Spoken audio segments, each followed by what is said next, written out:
Welcome to How to Cook That. I'm Reardon and today we're making the perfect sponge cake.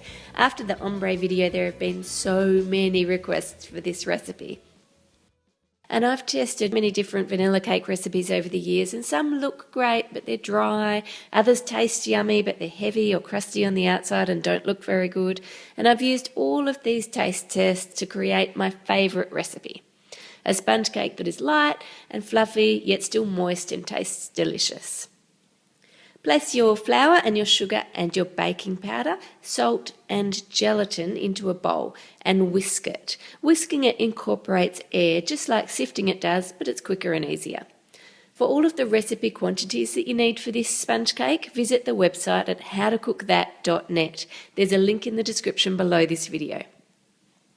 Make a hole or a well in the centre of the flour mixture, then pour in the oil first, then the egg yolks and finally the water, and then just set that bowl to one side. Put your egg whites and your cream of tartar into another bowl and whisk it on high speed until you get soft peaks. Now you don't want to overmix your egg whites here, because if you whisk them till they're really stiff, they're going to be quite hard to incorporate into the rest of the cake batter. Using the same beaters, mix together the flour mixture for 30 seconds only. You just want to combine it, you don't want to overmix it. Then use your spatula to fold your egg whites into your flour mixture in 3 batches. Folding it in a bit at a time like this rather than adding it all at once helps lighten the mixture, which makes it easier to fold in that last lot of egg white without deflating it. And you don't want to stir, you want to fold, which means you scoop down to the bottom of the bowl and fold it over the top.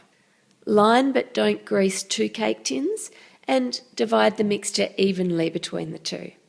Bake it in a slow oven for 55 to 60 minutes, and when it's done, take it out of the oven, and this is the unusual bit, turn it upside down to cool.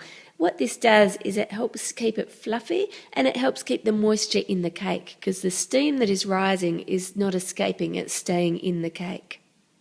Once it's completely cold, which will take about an hour, run the knife around the edge of the cake, remove it from the tin and peel off the baking paper.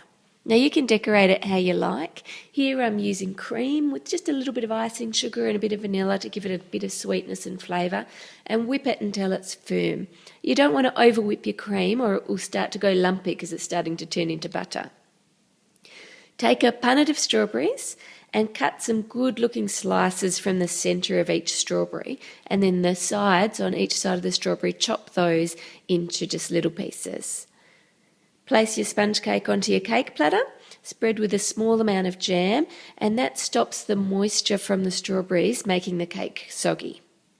Sprinkle over your chopped pieces of strawberry onto the cake, and then place your whipped cream into a Ziploc bag. Fold the very corner of the bag in half, and then cut a decent amount off the end of the bag. Hold the bag pointing down and slightly towards the outside edge of the cake, and squeeze out a good amount of cream until you've got a nice sized blob that spreads towards the side. I like to leave a gap between each blob so you can still see those strawberries. And finally put a blob of cream in the centre of the cake. Now add your top sponge and push it down slightly, and then using your Ziploc bag, pipe a swirl of cream onto the centre of the cake and use a palette knife to smooth it out. Now you don't want this cream to be all the way to the edge. You want it to keep about an inch clean all the way around. Then pipe blobs of cream similar to what you just did on the centre of the cake, the whole way around the edge of the top of the cake. Then take those nice strawberry slices that we took out of the centre of each strawberry and place one of those between each blob of cream. And now you're ready to serve your light, fluffy, delicious sponge cake to your guests. Thanks for watching, and I'll see you all next week with a surprise chocolate mousse dessert. And don't forget to leave your requests in the comments below. And congratulations to all the winners of the chocolate truffle giveaway. The winners' names are listed on the website howtocookthat.net. See you next week. Bye.